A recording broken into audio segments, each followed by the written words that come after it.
What is going on, all you beautiful, beautiful people out there? Welcome to another episode of Tunnel Vision. Today is a very special day. We got our first guest on the podcast, my good friend, David Baylor. Come on, buddy. Oh, hold your applause. Yeah. Kiss ass. How you doing, man? I'm doing well, man. It's been pretty good, you know. Sweet. Yeah. Very cool. Oh, shit. Okay. So this guy right here, great friend of mine. We've been friends for about 4 years now. Met back in high school. And now we're going to college together, living it up. Doing the thing. We are doing the thing. So it's pretty exciting. So today we're going to dive in a little bit deeper on our marching band experiences. Yeah. So should be exciting. I know we've kind of touched on it a little bit during the past couple podcasts. So yeah, today you should get a little bit more insight just based on our experiences. But to start off with, let's just tell them about yourself. All right. So my name is David, like our good host has said. So I was born in Pennsylvania, and then I grew up most of my life, 18 years of it, in Frederick, Maryland, which is where I met this beautiful man. And then You're too kind. I know. So I moved down to North Carolina recently, but I'm studying chemistry secondary education. I had a chemistry high school teacher that really inspired me to go down that. I originally wanted to do math, and then I went down to the chemistry route. And yeah, I've been doing marching band through,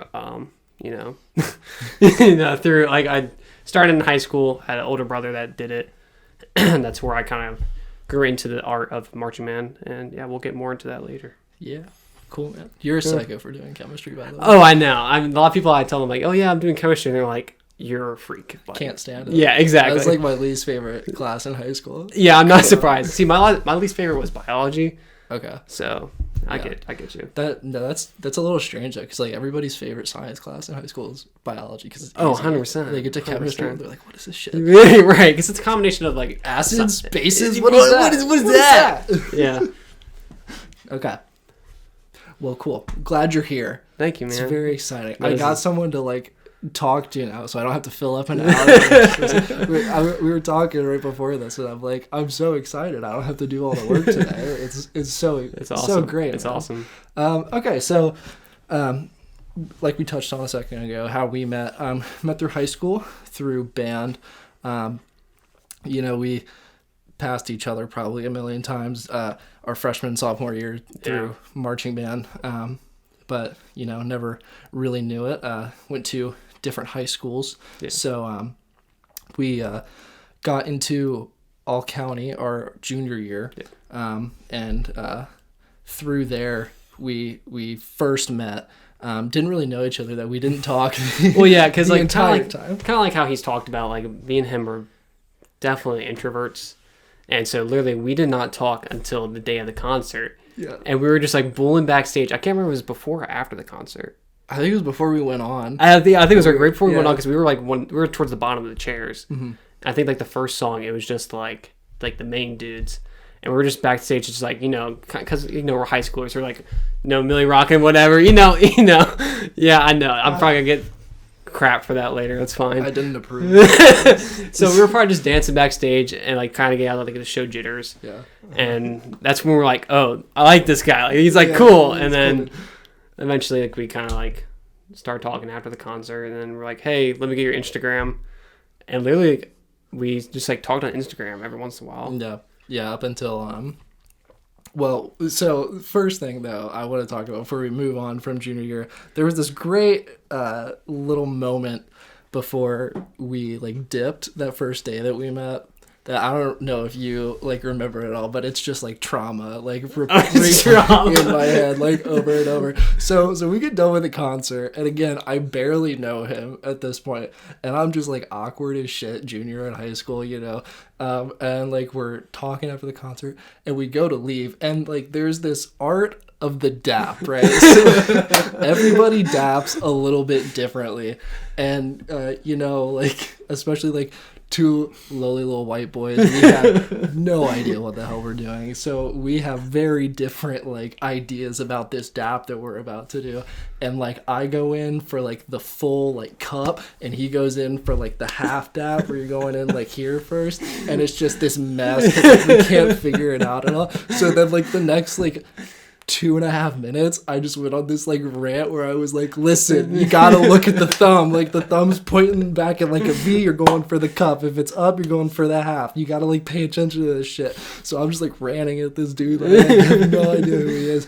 And I just dip out of the school right after. That was probably like we said, it's probably the most awkward dab I've ever had in my life. So bad. But we should have known that was gonna be a great romance story later. Oh, for sure. Yeah, for sure. Yeah, he is like my girlfriend now, so it's great. Oh my god, not here, not here.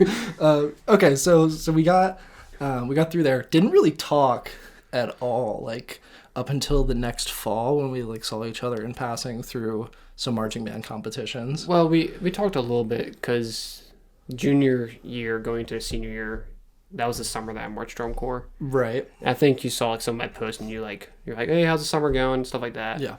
But then we didn't really talk until, like you said, the fall in our senior year of high school. Yeah, I don't remember exactly which competition it was. I think it was the one that was at my school. Yeah. Where you were up, like, sitting in the stands, and we had just performed, and we came around, and you were like, hey, man, it was cool. And, like, our prop fell on that show, so it was just, like, this whole thing. Right. And that was, like, the first time we had, like, actually spoken to each other in person, and, like... A little bit more human that time. Yeah. Just a little bit. Yeah, it was, like, a half a year since like, we had last talked. So we got through that, and then we come up to All County for our senior year. Yeah. And that's like I talked in the first episode, I think, where you got third chair, something like that. I think, yeah. Like that. And I got first, so you know that was really cool. Yeah, it's okay, it's fine. Yeah, but we kind of linked back up there, and we were like actually pretty chill at that point. We both I think came out of our shells like through our senior year, so. For sure. So, you know, it was a little bit more sane that time coming through. So we got done with All County, which was great. And at that point, when did we know we were both going to Towson? Did we know before then? Or? No, because at that point, I'm pretty sure you wanted to go to Middle Tennessee. Yeah, that's right. Yeah, so and that was like, I wasn't sure where I was going because I applied to like 8 or 9 schools for college. Right. I had no idea where I was going. And I applied for like 2. Right. And I got into both of them because they're like, you just get in. I got into almost all of them. I applied to Princeton because I was like, screw it, I'm going to apply to Princeton. You got your little classes? You're I got a little class. Yeah, no.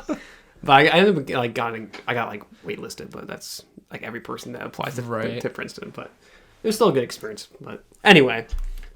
I'm sorry, I'm like dying right now. We've got our buddy Dan in the back right now. You'll see him later. He's coming on for a couple episodes in the next coming weeks, and he's just like dying in the background right now.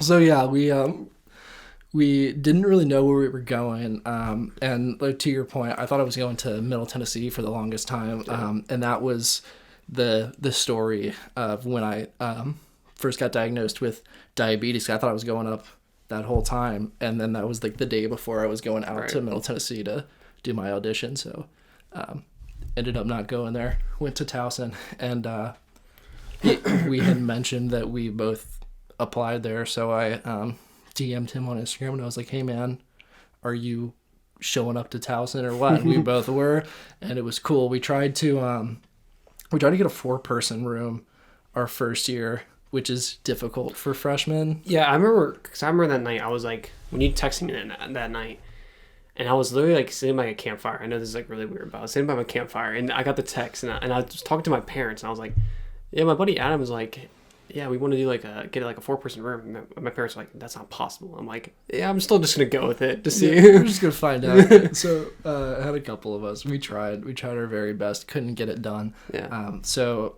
my buddy Dan and I, sitting back there, we ended up rooming together that first year. I had rando. and yeah, he had a random guy, very interesting dude that you had to room with. Yeah, I hope he's doing well. Of course, He was cool. Yeah, he's just a little strange, but yeah. it's besides the point. So, and we both are in band at Towson, so we move in a little bit early, and what was it like? It's like 2 weeks before, I think something like that. Yeah, so we're like the only people on campus, and we're both in like the only people in our dorm, and it turns out just like out of some kind of like stupid luck that we're like right down, literally like 2 rooms down. Yeah. Well, yeah, I mentioned after I moved and everything. Yeah. Right. Because you moved out of that room with that dude, and you got a personal. Yeah, that's because I have a health condition. We'll talk about that later. It's all part of the story. Don't worry about it. We're gonna get there eventually. It's like a sequence. You can't skip ahead. It's like what he was talking about last week. It's a cake. It just stacks on top. Stack it. Oh my god. Yeah. So ended up in the same building, same floor, right down the hall. And we were still cool with each other, but like never hung out or anything. No. Oh, by the way, at this point, I still don't have his phone number. We just text over DM on Instagram. It's amazing. Yeah, really, really cool stuff. So we ended up just like bonding over band pretty much since we were there early, and just like going to lunches and shit. So that was cool. And then everybody moved back in, and then just like over time, we just like spent more time hanging out, like getting food, all that good playing college FIFA stuff. Oh yeah, so much FIFA. I got my cheeks clapped every single time. A ridiculous amount of FIFA played in those freshman dorm rooms. It is unhealthy. You can probably still hear the screams in the walls. When we're together, so the three of us, when we're together, me and my roommate and him, it is just an absolute mess because we all just feed off each other. It's amazing. And by we, I mainly mean David and I, and then Dan is just like in the back trying to get us to shut up because it's 3 a.m. So, yeah, really good times there. But yeah, so just like through that, got very close, and now he's one of my bestest friends, which was really cool. And he doesn't pay me. It's amazing. Thanks for that. I appreciate that a lot. Yeah, man. Oh, by the way, I'm supporting Towson today. This is not sponsored. I was allowed to bring my own cup today, so I don't think a college can sponsor you. So, shut up. Yeah, this is really cool. It's really cool there. Yeah. So that's kind of just a basic rundown of how we know each other. So I want to take it back a little bit. Okay. So, first year, your freshman year, coming into high school. Okay. Right. Were you a big band kid in like middle school, elementary school kind of thing? Yeah, I was. Yeah. Just super hardcore bando. So you knew that you were going to go into high school and. Well, so my brother is 3 years older than me. Yeah. So, because he is, I was like the little brother that had to be forced to go to like marching band stuff. Right. And through that, I met a lot of his friends, and I got closer to like, I was like, I don't know if your high school had it was like called a pit crew.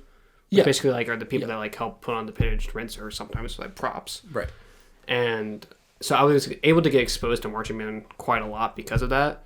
Because I was like, oh, I can go to the competitions a lot. I can like, sometimes I went to their practice to help like, help with like the props and stuff like that. Right. So I was able to like kind of get involved with the band a little bit. And also in my high school, like from middle school, you can start being in the jazz group. And they had like a middle school jazz, they had a B jazz, and then they had like the top jazz. And my 6th and 7th grade of middle school, I was in like the jazz group, the middle school jazz group. And by my 8th grade year, I was in like the top band for the high school, which was cool. But I only played like one song, but it was still like you got exposed to it. Yeah. You're just a little baby child. Yeah, exactly. Trying to make it in a big world. Yeah, exactly. They're like, you can have a little bit of water. Like it was like just a little bit. Exactly. So I knew going into high school, like I knew the techs, I knew like a lot of the members. So kind of going into it, I was I wasn't a little scared freshman because I knew like pretty much where I was. Right. Okay. Yeah. Yeah. No, I have a very different experience. Yeah, for sure. For sure. Extremely Yeah. different. Yeah. So we came into it with a little bit of a different outlook, which I think is interesting. So when you started out on bass drum, yeah? Yeah, so from when I was in middle school, I always wanted to play the snare drum because I was like, oh, the snare is like... Every kid that Right. does marching band wants to be on the snare drum because they're like the big dogs. Like, Right. especially They're like when you the get big to dogs that eat, yeah. when you get to the upper cores, like playing like all the YouTube videos and all Yeah. the coverage of the drum line is just like strictly snares. on the snare drums, which is blasphemy because the quads are the best Bass drums Bass out of drums. all of the stop talking out of all the drum line, and I will take no slander from anybody else, and I'm speaking into the camera directly towards my guy Zach Boyce right now. I want to hear none of it. Zach, by the way, is my roommate. And yeah, Anyway. he plays snare drum. Anyway, so you started out on bass drum. Yeah, so I went to auditions, and they're like, you can go to any instrument you want to, but I knew going into it, I'm like, I'm not making snare drum. Like, I Yeah. knew. So I just stuck with the bass, and I think they saw that, and I kind of like already had it in because like my brother was like, at that point, he was now the drum major of the high school group.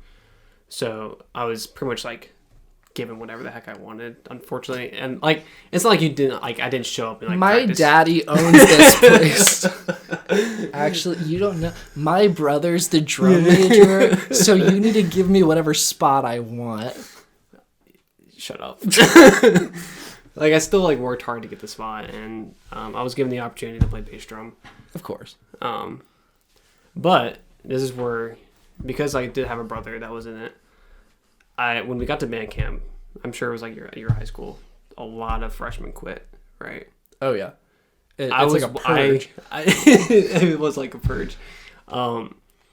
I was like, for when I was younger, I was very like, I did not want to get out of my comfort zone, Yeah. and marching band was something that really did get me out of my comfort zone. And I didn't say, I never said to anyone except for like a few people, I actually like wanted to quit. I literally like faked a sickness so I didn't have to go to band early Right. in the morning, and I I didn't like. I went home from Whack. band and I was like, I don't want to do this. And I actually like my brother, like he was like, I could just tell like he wanted me there, Yeah. and that was kind of like what kept me going through band. And I'm really grateful for it because like, you know, making a lot of like good friends from it and everything like that. And Right. Just the basic band stuff. yeah. Meets a ton of cool people. Exactly. And exactly. we never would have met if you didn't do band. That's actually So really where would you be now? I in a I ditch- actually think about that often. I'm just Probably like, I in a wonder- ditch somewhere, just like dosing up some heroin or some shit. Oh yeah, definitely for sure. That's For sure. it's typically the track that goes on. Yeah, for sure, man. Yeah. So you went through and you eventually switched to quads. Did you go on your sophomore or junior year? So I got a little story for that too. So we had at my high school. I know your high school is different. We have an outdoor group and then we have an indoor group. But our indoor group does it with another high school that's in our county. I did bass drum on my freshman year for outdoor, and then for indoor, I met like a really great bass tech that I still talk to him to this day. You know who you are if you're watching this. And I like loved bass drum. Like as soon as I had that, I felt like I had like a bass tech, and it was awesome. I was like, oh crap, like this is awesome. I love bass drum. And then I was also taking concert band. Did you guys have that? Oh yeah. So we had concert band in the spring as well, which is the same time as indoor. And my band director was like, hey, what do you want to do for next year for marching band? And I was like, still in the mindset of like, oh, I want to play snare drum. And he goes, how about quads? And mind you, at this time, I was like probably like 5'6", 5'5", something like that. And I'm like Tiny 100, man. 100 pounds probably. My band director was like, hey, do you want to play quads? And I'm just like, look at me. Like, I'm so small. Like, I cannot do this. I'm a little boy. I'm a little You boy. can't put all that weight on me. I was literally like that. I was like, there's no way I can do this. And he was like, well, we got the new Aero frames, which is like a type of harness that they have, which is harness is the thing that carries the drum. He's like, there's a belt on it which distributes the weight differently. The belt doesn't. It doesn't do anything. Nothing. Anything at all. Not a single. So I was like, oh yeah, I'll be fine. Like I'll be fine. So like for sure. I'll be fine. So that's how I got into quads. Started off, grabbed pillows and just started like beating on the pillows. Yeah, it's classic. So start like that, and then I started playing quads sophomore year of high school. Then I played for 3 more years, and then my going from a junior year to senior year of high school in the summer. That's when I did drum corps. But I was talking to the bass tech that I mentioned earlier, and I was like, hey, I want to do drum corps, but like quads are big and scary, and especially for a whole summer, because drum corps, if you don't know, is pretty much like the professional, like in the NFL's the professional of like football. It's kind of like that, but for marching band. Yeah, I would say. But you don't get paid. Let's make this very clear. You pay all the money, and then you go do the touring, and it's very expensive. It's very expensive. It is. I was very fortunate to have parents that were very supportive of it. I know a lot of people that don't get the same opportunity, and I'm really grateful for my parents for allowing me to do that and supporting me. But yeah, you pay quite a lot of money for it, which sucks, like. Yeah, but I think the whole thing with the payoff of it though, because you get a whole experience of just going on this big tour. Oh yeah, you see like literally like if you're like one of the top groups, you see almost every state of the United States, right? Which is really cool. Like that's an awesome opportunity. Yeah, and you meet a ton of like really cool people going through there. And like, when else do you just get to like sleep in a gym, or on the bus, just like for months. For months, yeah. For months you do that, and you're just out in the sun, and you're playing the same thing over and over again. But you get better. But you get so much better. And it gets clean. It gets clean. It gets so clean. Yeah, man. Yeah. So that's interesting, though, that, because from an outside perspective looking in, like when I didn't really know you like had a bunch of quad stuff on like your Instagram, and for example, and like your senior recital, you played like a pretty famous quad piece. Yeah. So I was like, why didn't this dude like try to play? Yeah. Which like, you would probably die. Oh yeah, most likely. So. Oh, I know I would have died, and that's kind of like when it was a combination of like I knew I couldn't hold up the weights for when I did drum corps, and also I have a health condition. I have cystic fibrosis, which makes marching. Yeah, pause for effect. Sweet. So it makes like marching, especially in like the summer or like doing like any type of activity, very difficult because you sweat more often. Right. Literally, like. He jokes about how sweaty my hands are. His hands are ridiculous. Like he'll borrow a pair of sticks from me, and he'll like start playing on a pad for like, I don't know, max 10 minutes. 5-10 minutes. He'll give them back to me, and they're just like dripping wet. But it's not his fault. Or it's not my fault. Or when we play FIFA, like he gives me a specific controller, and he's like, you use this one because you sweat so much. This is yours. Nobody else is going to use it. This is the sweat controller. So Dan and I don't have to touch it. Yeah. Whatever, like we're doing our thing. So yeah, I knew because I knew the condition. Like it was not like something that would restrict me from doing it. It's like it's like another challenge to get through. And it's like, a barrier. Yeah, exactly. And like definitely, I was like, okay, I don't think I can march quads. I don't think I would be able to survive the whole summer marching quads. And the guys that can do it, tanks. Honestly, they're tanks, and they just have the build for it. Most of them do. Yeah, I think the main thing with quads is, not that I've done a drum corps season, so this is like, take this with a grain of salt, But in my experience and with college is like the more intense of the 2 levels that I've done this at, I found that, like holding up the quads is more of a mental thing, and that's just like with a pain thing in general, just being able to like push through that mentally, and being like, oh, I'm fine doing this right now. So when you have the quads also, so they fold down, and that's when you're going to play, and when that happens, it's putting like all of the stress on like your lower back, since they're sitting down like that, it's pulling you forward.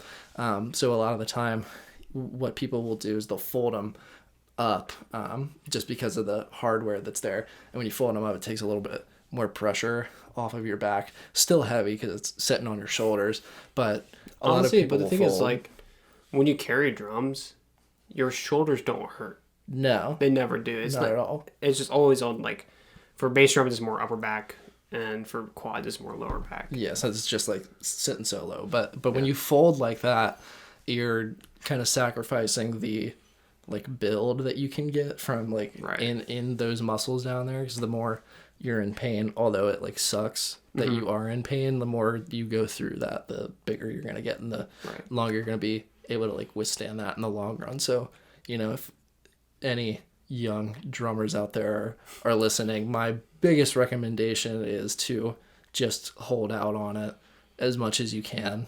For 'Cause, sure. you know, in the long run, it'll Yeah, help like out the a next lot. day you'll be able to hold it a little bit longer, Right. a little bit longer, and then eventually you'll be able to make a whole rehearsal without putting your drums up. Right, and that's what the thing with like those DCI and WGI groups is, that they can withstand that entire season, because you know they're doing that every day. Right. So eventually you just kind of get used to it, and even through like a college or high school season, when you're in that last month, you're just kind of chilling. Yeah. It's not really a problem anymore. But yeah, so CF definitely put a little bit of hindrance. Yeah. A little bit. Yeah, just a little bit. I mean, especially and when we start talking about drum corps and stuff like that, I definitely had like a spike up during my season where I was like really sick, Right. which definitely made the season stressful, both on my family, both on myself, and just like it made it definitely difficult. But it's just kind of like we talked earlier about. It's just something you kind of just take with a grain of salt and just keep pushing. You know what I mean? You got to live on. Right. You know, and that's something you kind of learn as you get older as well. Like when anything like that does happen, or you know, some people don't go through like any medical things, which is great, but there's like certain mental battles and physical battles equally that, you know, they get in your way, and at a point you kind of just learn to live with it after a while. Like I know, like for you, definitely, and for me, like when you get diagnosed for the first time, it is like the walls are caving in, the world kind of like collapses a little bit, because you're like scared, like intensely scared, because you got this like thing that you got to live with, and you don't really get the perspective on it. You know, I have a family that has like type 2 diabetes, so I always like worried about that, and like outside looking into it, I was like, this is terrifying. Right. You know, and then I got type 1, and pretty much live the same life, even though they're different like sources of it.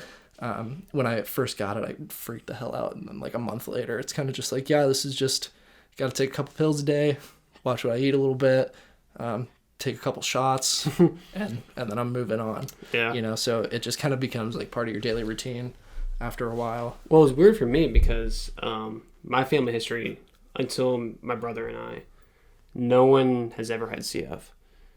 So literally, like when we were kids and we would just be like sick, we were just like, oh, just like another sinus infection, like whatever.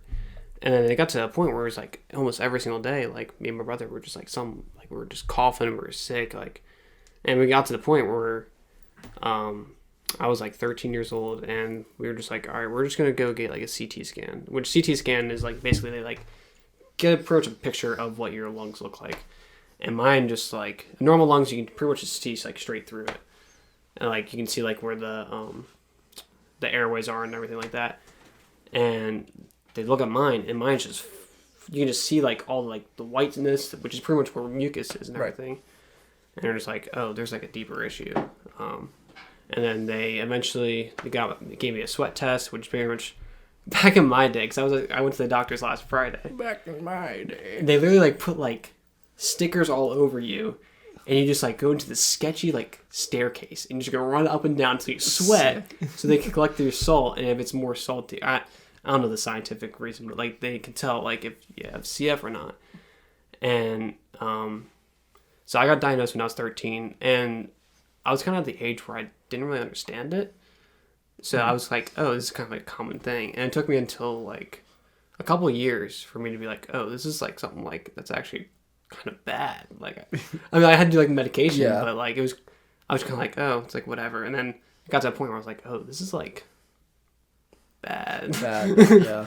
Yeah. And, you know, we, as like our little friend group, we make jokes all the time about that kind of stuff. And it's kind of just learning to laugh at yourself and like whatever you got going on. And, you know, we make a ton of jokes about like especially like life expectancy and stuff like that. Right. And it's just like, we know we shouldn't, but you know, it's something where if you're not going to laugh about it, you're going to cry about it. So why not laugh about it? Right. You know, and it's definitely scary, like focusing in on your mortality like that. But with that, I'll say that in the day and age we're in, with like the amount of resources and technology and growth in that kind of field that we have, there's always advances coming in. Right. And I can give you a straight up example that like right now that I'm living through. Like, I got a new medication literally like 3 days ago that I started taking, and it's called like Trifacta, which is pretty much, in the past it's pretty much a new modern medication, and it's literally like these guys that have CF, they go from like lung capacity of like lung functionality from like 60%, and they're now up to like 97, which is crazy. Like mine's at like 44, and I actually did a test like yesterday because I have like this thing in my house or apartment, and it was up to like 51. That's crazy. And I literally have taken the medication for 3 days. That's insane. So, and I'm really excited for that, which, you know, it could, you know, raise life expectancy. So, you never know. Yeah. You know what I mean? Just always gotta be hopeful. Exactly. And look positively at the outlook of life. But that's super cool and exciting. Yeah. Because we want you around for as long as we can get you. Hey. Yeah, man. Hey, yeah. man. And also, he doesn't have COVID. It's just to see. Yeah. So yeah, If I meant to say that. I wondering, meant to say that earlier, but I don't have COVID. Yeah, all the coughing. That's just his lungs. We love them. They're screaming. He got a little lung plushie for Christmas. I meant to bring it, but yeah. Yeah. It's so like our buddy Dan. He asked himself when getting a Christmas present for me. He was like, "What does David need?" And his first thing that came to his thought, which I completely respect, was a lung. So he typed in on Amazon saying lung stuffed animal or something like that. And the thing came up. It's like blue. I love it. It's called Marcus. It has a little smiley. It has big eyes. His name is Marcus. His name is Marcus. Oh my god. Because it's almost spelled like mucus. But his name is Marcus. So we love Marcus. Wow. That's incredible. I didn't know about the Marcus thing. That makes it so much better. Whenever you can like name an inanimate object, it's like, this is little awesome. Marcus the lung. Incredible. Absolutely incredible. Yeah. Well, we got a little sidetracked there. Yeah, we did. A little bit. So backing it up to high school. Right. Okay. I'll stop. I'm so sorry. So into our senior years, we were both the section leaders for section. You were section leader your junior year? Yeah, I was a section leader in my junior year, but we also had like section leader and captain, and there was a girl that was a year older that did all county with us. Oh, right. Yeah. And she was the captain my junior year. And then my senior year, I don't know how I was captain because I wasn't there for band camp, but they're like, yeah, here you go. He marched drum corps. That's an automatic pass to top of the list. Yeah. So I know for me that was one of my first like experiences with leadership, and I don't know about you. You're the same. Yeah, it was pretty much the same. Yeah. First, yeah. And that was a cool thing because that's when I kind of like got into teaching a little bit, and for me, I kind of helped out a lot like during junior year with some of the freshmen that came along, and just like helping them out with whatever the show is that we're learning for that year. And then especially getting into your senior year, like having to run some of the rehearsals when your drum tech isn't there to help you out, and helping out the freshmen when they need anything. And even like for us anyway, when we took breaks from marching band, we went into like the symphonic band, jazz band, and percussion ensemble season. Like that kind of responsibility carries over. So going into like some of the all county or all state stuff like that, we still had responsibilities of helping out those younger students. And for me anyway, that's kind of where my interest in teaching kind of peaked because I had a little bit of Yeah. experience at karate doing that, but I wasn't. It was you this time. It wasn't It was me. me. I did the voice. We were crack. talking about earlier how we're going to have to counter how many times I voice crack. Ladies and gentlemen, it's 1-0. Enough said. This is my podcast. I can just edit that out. Nobody would ever see it. I could edit it so like your mouth moves and my voice crack comes out and it's like a whole thing. Bro, that could be a special. I wouldn't do that. I gotta hold that L a little bit, but it's okay. But yeah, my interest in just like teaching kind of peaked during my senior year, like helping out the kiddos. Yeah, and definitely. For you as well. Yeah, I would say that. I started like teaching when I got into like high school a little bit because I did there was like a vacation Bible school and I was like a counselor for that. And Right. I was able to be like a kind of like a teacher for that. And then eventually when I got into like marching band, I was able to help others out. Which, like you said, kind of peaked it. And then, yeah, senior year when you're like big dog, you know, you're able to like help out like the younger kids, like you said. You call yourself that, or they call you that? No one calls me that. Exactly. That's what I thought. Big dog over here. But I mean, going into college now, you're doing chemistry education. Mm-hmm.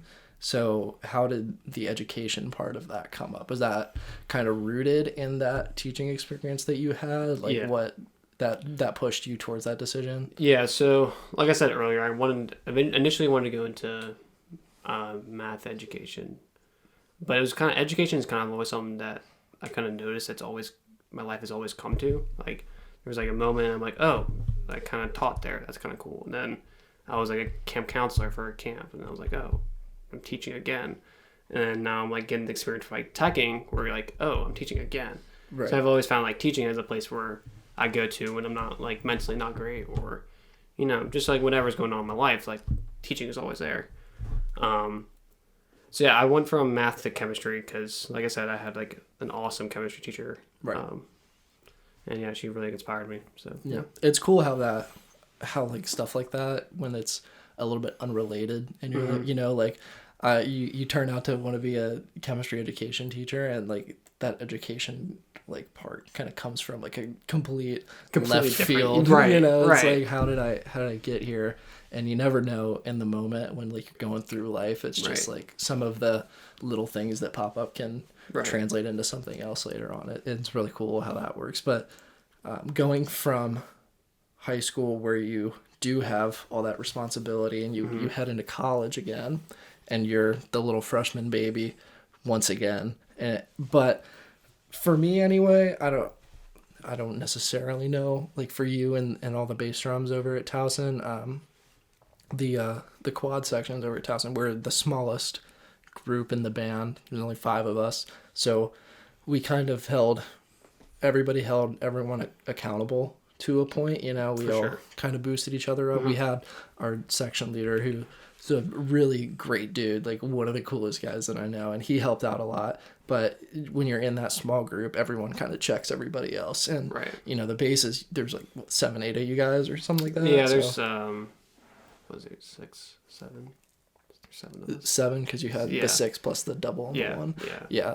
So for you guys, was it a similar thing? Were you all checking each other, or was it like whoever was leading? It was took it was kind of, so we had like one section leader, but there was also like everyone kind of like made sure you're on check. Like I remember in the beginning that there was one guy that was marching drum corps, and he wasn't learning his music as quickly as the others because like he was busy, which is completely respectable. And people were like checking him on it, and like the tech got on him a little bit, and Yeah. he came in the next rehearsal knowing his stuff. And it was just like kind of what you have to do, especially in the marching arts, and you just kind of like just have to check each other.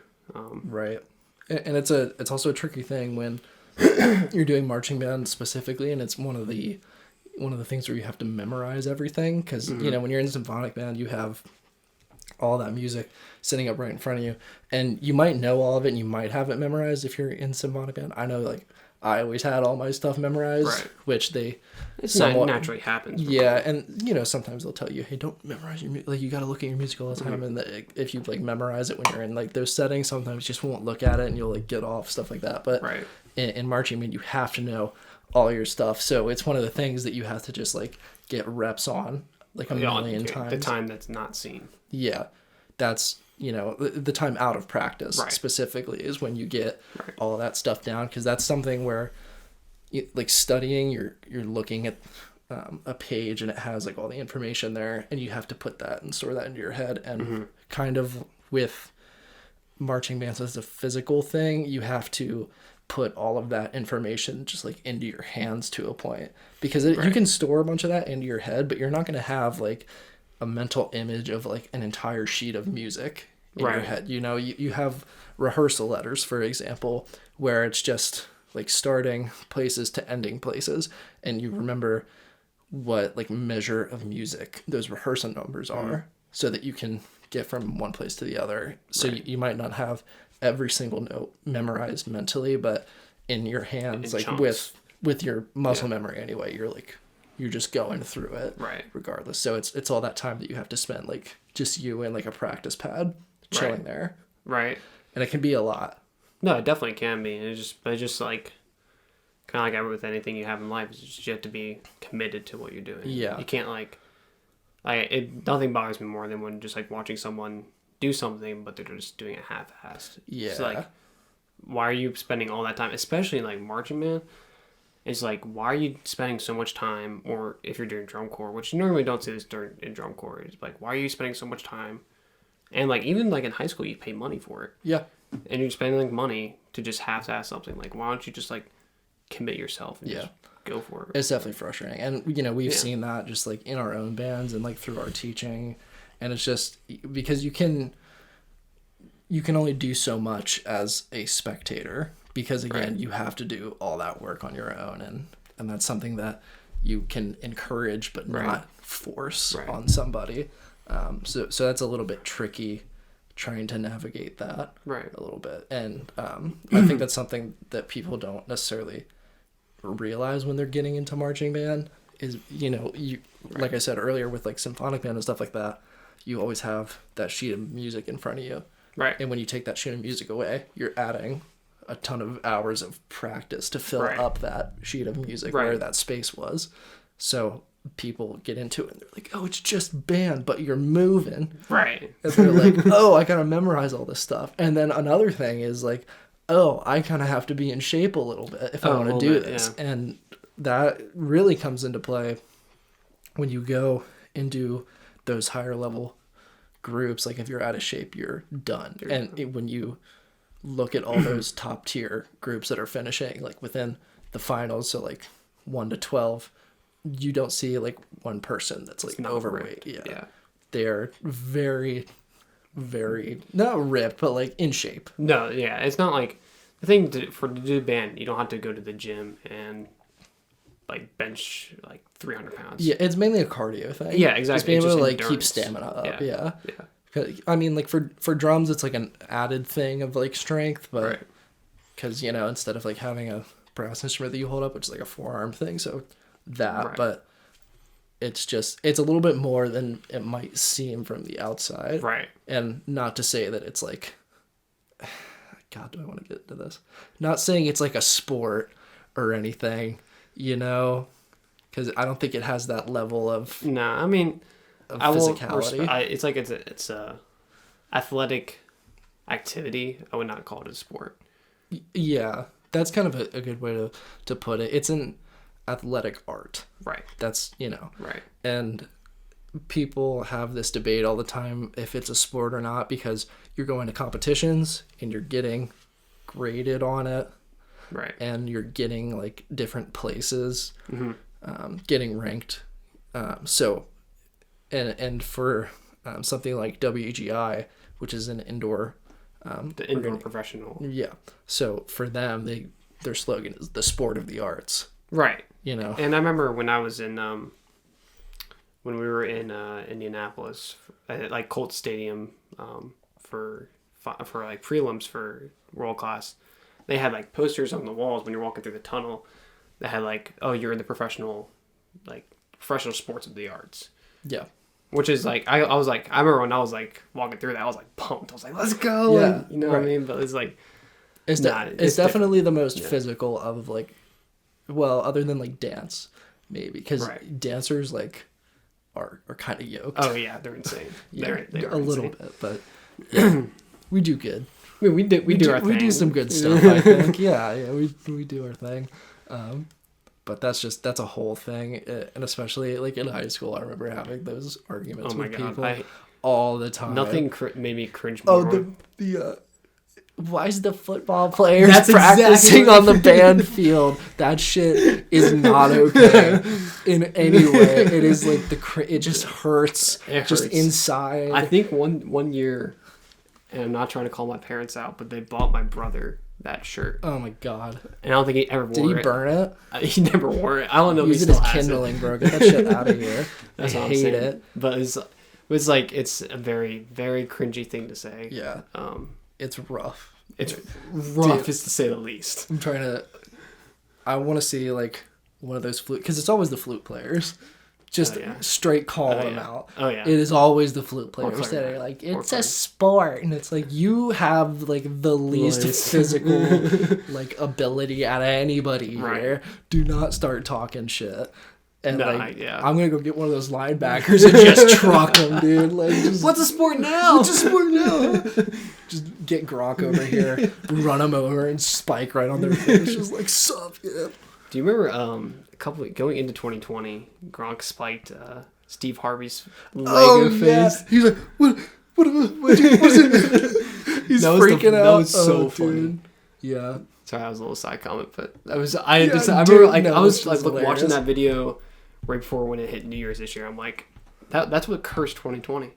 Was that going into 2020? Was that the same?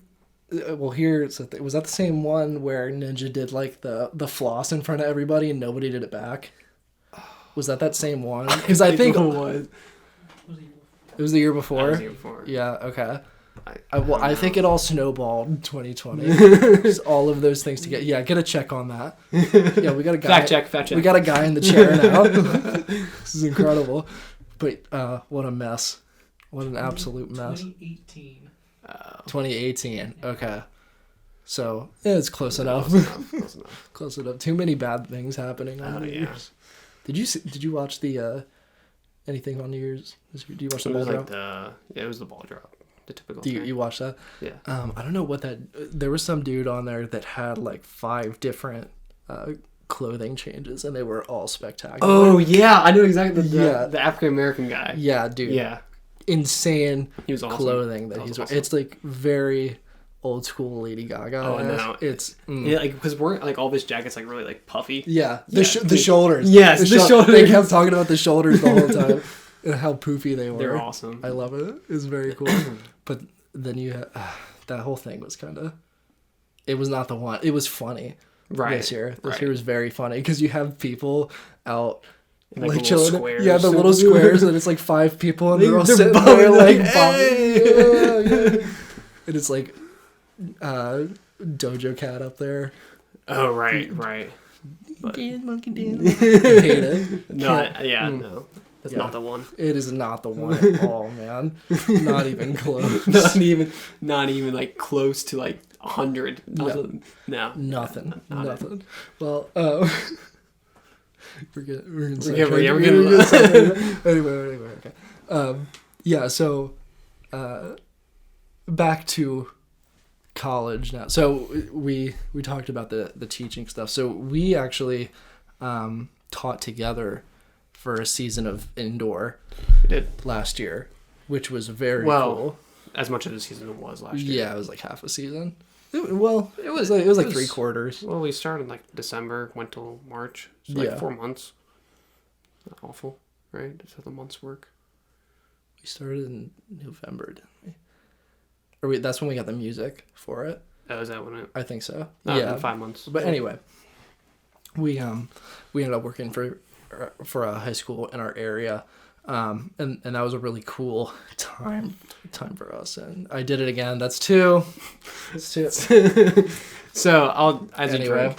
So I got into that high school for the fall season. I hate myself.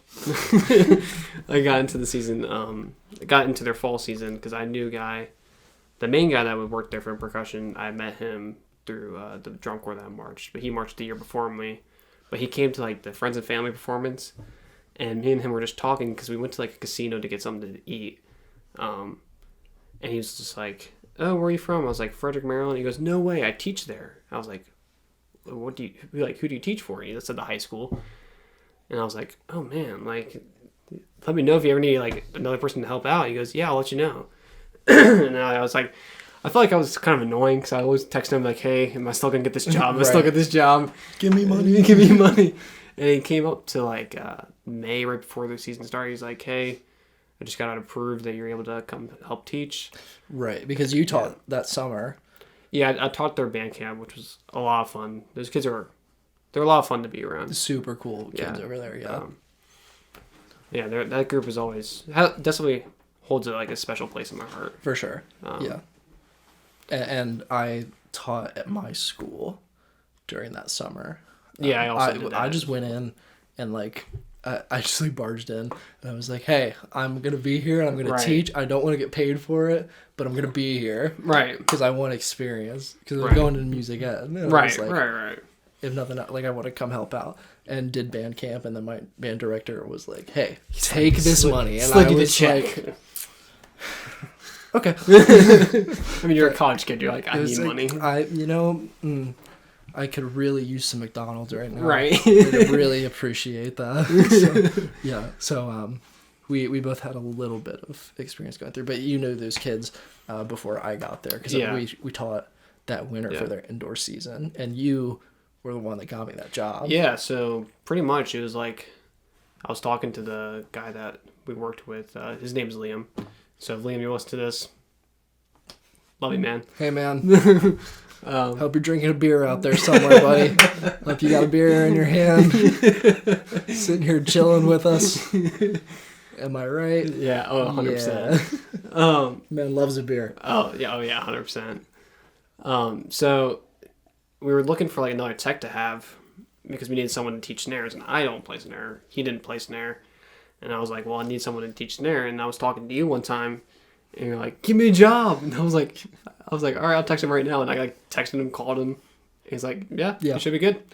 And like I told you that, and you were like so hyped. And it was so funny. I was so because I wanted an indoor gig because in my school we didn't have an indoor drum line. Right. We did percussion ensemble, so like more concert stuff. So I had never done anything indoor, so I was already underqualified for this job. But nobody needed to know that, so it's okay. I did outdoor; it's close enough. I just needed to go teach the snares how to play the drum a little bit better. A little bit. Yeah, and I also they made like the most and improvements. the other thing, I never played a season of traditional grip. Yeah. Because you have the two different grips. Grab me those. For our visual listeners out there. We got props today. We got props today. So for the marching arts, right, you have two different grips for when you're playing snare drum, right? And so there's the new way, which is match grip, that a lot of people are taking up now where, as you can see here, your hands are doing the exact same thing, hence match grip. And the other way is traditional grip, where you have this left stick on like a little bit of a tilt, because back in the day, the military bands, they used to have the strap, so they had to get over the rim somehow, and they couldn't really, because this is very awkward, so they flip it, so it's held a little bit more like this. And I never marched a season with traditional grip, right? So there's another reason I was unqualified, but again, nobody needed to know about it. I played it on my own time, and it was pretty good. Okay, I played it a lot at the time too, so I was like crushing it.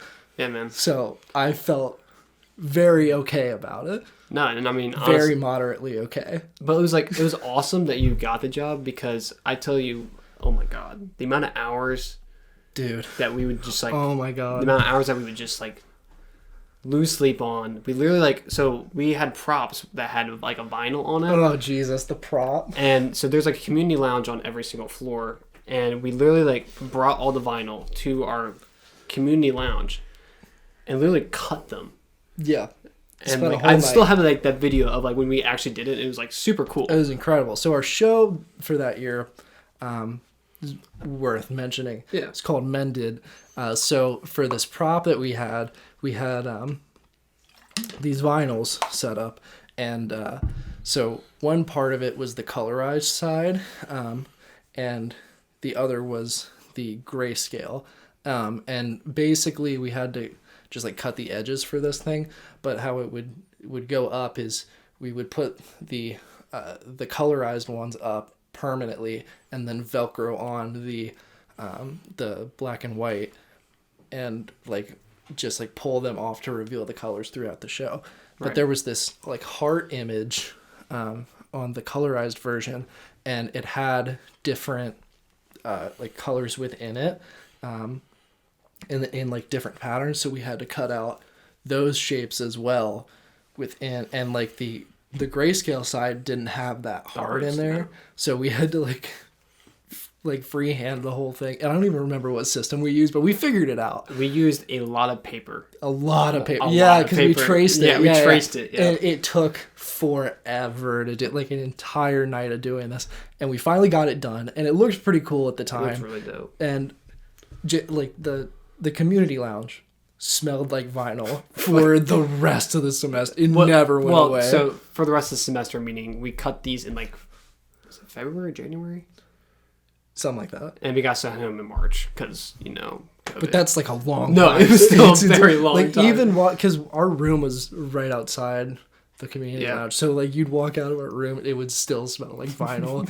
It was just kind of a mess, but it's okay. Yeah. But the shitty thing about this is that we did all this work, and then we like finally put these vinyls up on like these frames that we had, and the frames were just like too small for the vinyl that we had. So these like just dragging on the floor. Just dragging them on the floor, and like it would get caught up under the wheels, and then sometimes like the Velcro that we were using like wasn't strong enough, so like the pieces, it was kind of a mess. But again, we only used it for like 3 performances. We used the vinyls for one performance. For one actual performance? For one actual performance. There you go. So it's like, and all of that time that we spent in that damn room, like, if nothing else, it was a great COVID experience. Sucked for that. Get off it. Okay, I'm not happy about this to this day. Sucked, but worth it for the kids. Anyway. 100%. You know, yeah, and 100%. That was the main thing. And getting that job also, I was excited just because I get to work with my buddy, and we caused havoc. Oh, 100%. But it was like, we knew when to like buckle down. Yeah, for sure. But we had fun. Oh yeah, and everyone had a lot of fun. The kids were during like that this. season. Yeah. When the season, time they liked us. Yeah. When we get thing on their we did give them shit quite a bit because they were fairly unmotivated at the time, but it was okay. And we had a lot of fun during that season. I think that's the main thing anyway, that you're gonna, because a lot of these kids aren't even gonna go to college and play. So at a point, it's just like, let's give them the best experience that they can have now. Mm-hmm. And I think that time, and I don't know from the kids, but from what I can tell anyway, they enjoyed it. Yeah. You know, so I think we did our job. Yeah, I think we did. Absolutely. I think we did. Did a good, which is great. Yeah. Band. Infomercial. Yeah, for sure. But doing the indoor thing for the first time, that was interesting for me because again, I had never seen it. And I remember when we were about to teach drill, and the night before you came to me, you're like, "I've never done indoor. How do we teach drill?" Right. And I literally had to draw on the piece of paper. I'm like, it's like really simple. It's really simple. Really simple. It was just like something you just have to learn. But I was really interested in indoor from watching WGI, because those dudes are crazy that do that stuff because they play hard music. Oh yeah, and for sure. And especially the acting standpoint, because in indoor, you're in a gym, so you have a much smaller space, and you're much more exposed to the audience seeing you as an individual rather than in like a more professional setting for an outdoor marching band. It's kind of just like a bunch of specks out there on a field, right? So these people that do indoor have to act a lot, and the top groups are incredible at it. It's really, really cool to watch. No, for sure. And when I was in high school and we did indoor, literally the acting part was my favorite part. Just like performing the heck out of your performance. Like that was like my favorite part. Cause you're just like this is just awesome. Like you're able to like run across the like floor with a whole bunch of your friends, just like perform the heck out of it, smiling. Whereas in marching band, I feel like you have to be very restricted. Like you have to be like to a point. You know what I mean? Yeah, and that also depends on where you're marching, and who's your director and all that kind of stuff. But also with the acting thing, that's one of the hardest things for the kids. Oh, for sure. Because that's one of the hardest hurdles for them to get over. Is like you gotta committing. You gotta commit back to the it. Commitment thing. Yeah.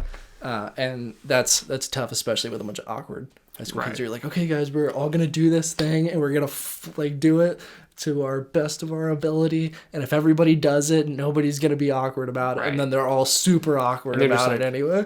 They're like, I don't know what to do, man. Yeah, right. So I remember one time in rehearsal, we were trying to get our students trying to get them to perform, and it was just like. It was just like it's like a mental barrier for them, I think. Yeah, definitely. It's like, oh, I don't want to look weird. But it's just like you're a band. Like you have to understand that you're gonna look weird. Yeah. You know what I mean? Yeah, and especially in high school, you're like, or like you're running across literally a basketball floor with gyms, like with drums, not with gyms. Wow, with drums, like you're gonna look weird. You're gonna look very weird, and you're most of the time wearing like some skin tight uniform, and it's all just a mess for everybody involved a little bit. But that's kind of the good part about it as well. It bonds you a little bit. Absolutely. But I don't know about you, but for me anyway, like even though all that stuff is really cool, I think that outdoor it just has like a little bit of an edge on indoor, and it's very close, but it's tough. See, like it's tough to say. I think it's hard for me to say because I am marching a WGI group, but it's not like I'm doing. It's like all virtual. So United Percussion, check them out. Yeah, they're great. It's world class. We have a new project coming out soon. I need to stop. Yeah, whatever. Anyway, so I marched a DCI group and a WGI group, and I want to hold my opinion until I've marched like an actual season with WGI. Yeah. But DCI is really cool. Or like March outdoor. Yeah. It's really cool because like you get the whole brass behind you. And, like, right. And you just get pumped. You know what I mean? But with WGI, it's like just I think in general, like percussion people can perform a lot more in WGI. Yeah, and that's also something and this is also for me. It's cool because you've done both of these things now, and I have, and this is from an audience standpoint versus someone who's actually done it. And even in my experience of like being in a marching band that's outdoors, like, and this is a whole thing, but a lot of the times the drummers are like some of the most committed in the band. Like they really are ready to like get out there and start pumping, right? So we are out there and we're like, we just want to like perform and get after it and all this shit. And then everyone else is just kind of like, yeah. So we have like all this energy from outdoor that we like want to put into something. And then, you know, if you don't have an indoor group, like in my case, it's like, it kind of sucks because you're kind of restricted to what you're doing. So I can definitely like respect that from a performer standpoint for sure. But strictly from like an audience standpoint, seeing like a really good drum line in person, like doing their thing, like it's incredible to watch. And these guys are like so precise and, you know, so good at what they do. And it's really cool to see. But at the same time, when you're out and you watch like the Cadets or like the Blue Coats or the Blue Devils or like anybody like that, you know, Devers, you watch any of those top groups and they come out and that first brass hit with like the drum just like pumping at like a 15 and they're all like blasting up there and you're sitting in the audience and you're just getting your like face like peeled back from like all the noise. There's nothing like it. Yeah, for sure. It's one of the coolest experiences I've ever had in my entire life. Yeah, absolutely. So it's just like, I don't know if you get that feeling. Yeah, like I said, I don't really know. I mean,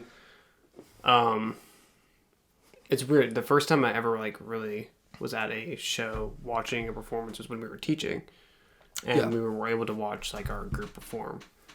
And I don't know if it's because we were like the teachers and we couldn't really relax while performing. Cause you're just like logistically like they'd mess something up. We're like, damn it, come on! We're just like, come on, get in, like get in. But like, I feel like watching, like, if you're just like a person that doesn't know percussion, you enjoy DCI more. Yeah. But if you're a percussionist, I feel like when you watch like there's WGI, a different level of like respect for that. Right. Like I remember, and I give this group, the Boston Crusaders, I give them a ton of shit on a regular basis. Right. Because of like some of their writing. Right. For their shows, which I'm not personally a fan of. But I remember 2018, their show, seeing them in the lot, and they did their like signature, for all those listeners at home. Right. You're welcome. But they did like their thing, and some of the pings that they were hitting, it just like, it hits you like in the deepest part of your ear. You sit there and you're like, ah! It's incredible. It's such a good feeling because it's so high pitched, and the ping, it's so short. It's really it's so good. So from that point of view, but I don't know if like somebody who doesn't march drum, they wouldn't really get that. Right. Like the dude sitting in the back over there, he doesn't necessarily get hyped about that like we do, but we don't necessarily get hyped about some of the brass stuff. Right. You know, so it's just a trade off there. It's like the thing like where when I listen to brass, you're just like, that's cool. I just don't know what it is. Like, yeah. I just like, you know, it's like, it's different. Right. It's different. Right. Yeah. Yeah. It just depends. Yeah. But yeah, man. Yeah. Such a time. Such a good time. No, I mean, the marching arts, I mean, I'll always support someone that does it. Oh, yeah. Yeah, no, marching band is definitely like one of the best decisions, like for me, like getting into something anyway. You know, like probably one of the better decisions for my life personally, and that Same here. helped me out a lot. Yeah, for sure. It is really cool. Marching band is cool. Go do it if you have the opportunity. For sure. Or just like any kind of club, yeah, or sport or whatever you're into. Mm-hmm. It's just like finding your people and just like going and do a thing with them. It's fun stuff, man. Yeah, for sure. You always have a better time when you're around people. Yeah, right. People with similar interests. Yeah, definitely. Yeah. Sweet. Yeah, but that kind of wraps up our little talk on the marching arts. So I want to take a minute to introduce a new segment. New segment on the Tunnel Vision podcast here that I'm going to call the Tunnel Vision topic. Yes, immaculate. Yes, an intellect. Wow, incredible. So the basis of this this little section here is we're gonna find something that we disagree on. This one. Any kind of topic that we may have an opposing opinion on, and we feel that our opinion outweighs the other person's opinion tenfold.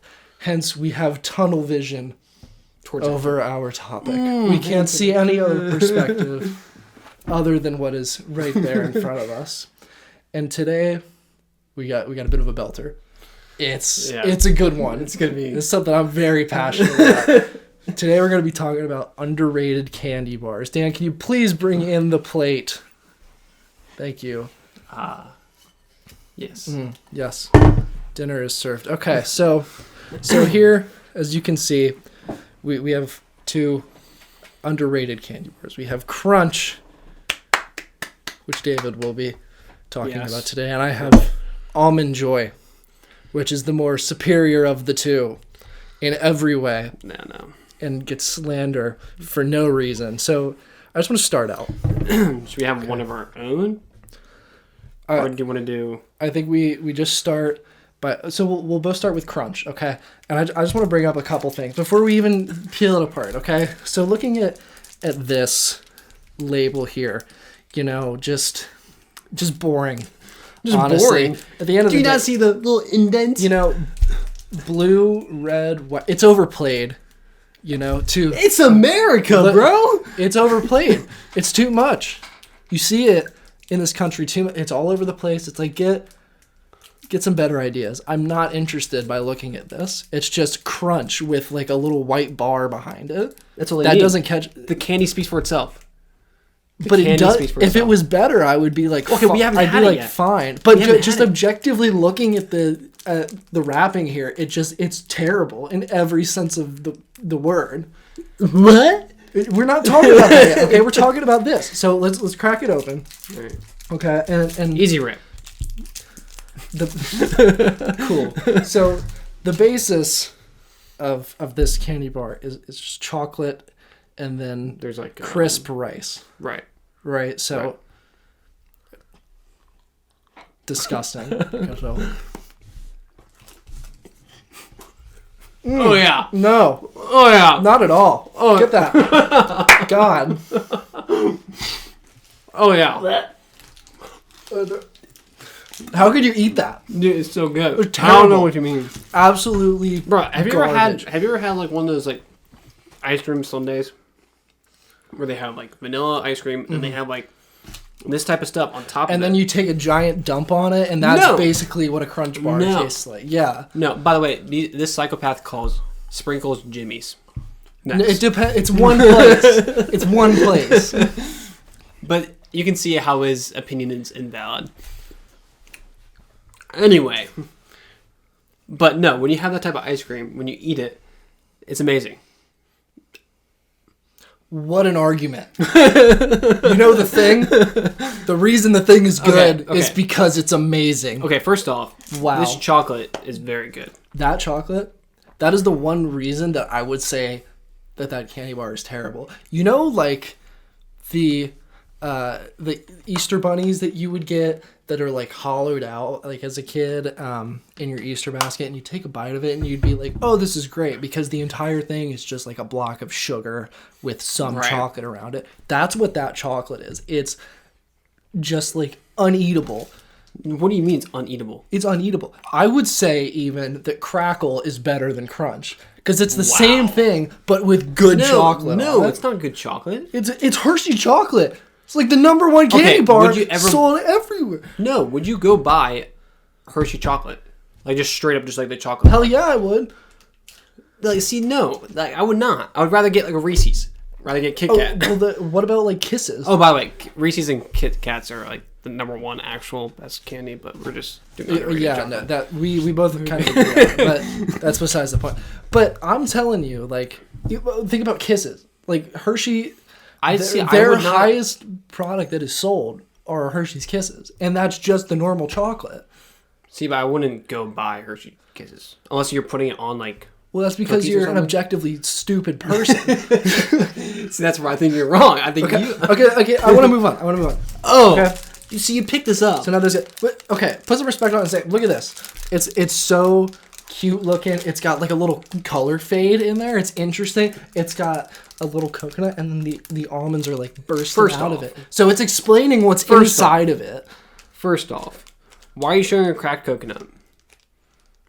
Because would you eat a coconut from the outside? You can't bite into Why? a coconut. But why do we care about the coconuts? I know there's coconut in it, but first off, 'Cause who it's the likes, basis of it. who likes coconut? Coconut is probably the #2 greatest fruit of all time, right underneath pineapple. Psychopath. Okay, Psychopath. stop speaking for a second. I also want to just state a little fact for those at home. The popularity of this kind of candy bar actually came likes from almonds? Mounds, which was the dark chocolate version with no almond on here. Okay, and it get actually rid of the they got almond. popular through World War II. So by saying that you And he said he didn't dislike look up facts. this candy bar is saying that you disrespect every U.S. soldier that fought for our country in World War II. That's basically what you're saying in this moment right now. Are you okay with yourself? Can we screw almonds? Oh, Oh, I can't. Oh, incredible. Wow. I didn't even have the almond part, and the coconut's so bad. It's so bad. I want a little strawberry daiquiri. with a little umbrella, just sitting out by the beach. All right, you at home, the people Just at home, vibing. go eat an almond joy, and you'll know the pain. that Almond? pain right- An almond with a U? With a U? Bro, He can't even speak. how do you like almonds? How is he They're valid? So dry. Anything they talk. They're so dry. Almonds are like one of the best of the nuts. No, cashew. Cashews? Yes. No. Pistachios are the best, but Oh, almonds. they're up there. They're up there. Pistachios are up there. Nobody likes cashews. All my homies hate cashews. Well, I'm one of your homies, and I like cashews. Yeah, well, you don't count because you're stupid. Your So actually, opinion is not valid. your opinion is not valid because you're an objectively stupid human. So, Ooh, that was bad. That was so bad. That was so dry. Almonds are so bad. almonds? You keep saying it to you. You don't even know how to speak. Almonds are so bad. I'm done talking. Tell us at home. I'll put up. Yeah, put in I'll, this. Hey, I'll put a little poll Team up. Crunch. Team Crunch. I'll put a little poll up. You just hit the little button. If you're watching on YouTube, let us know which one's better. It's obviously Almond Joy, Team Crunch. and Crunch sucks, and that's a fact. There's no joy when you eat almond joy. Are you done? That was pretty good. That was a good punchline. Anyway, I just want to take a second to thank you all for coming out to this episode of Tunnel Vision with my buddy David here. Thank you for having me, man. It's been a real pleasure. No, it's man. been a lot of fun. Thank you. Yeah, I really appreciate it, dude. So, yeah. Anyway, thanks for coming out. I'll see you next time, and peace.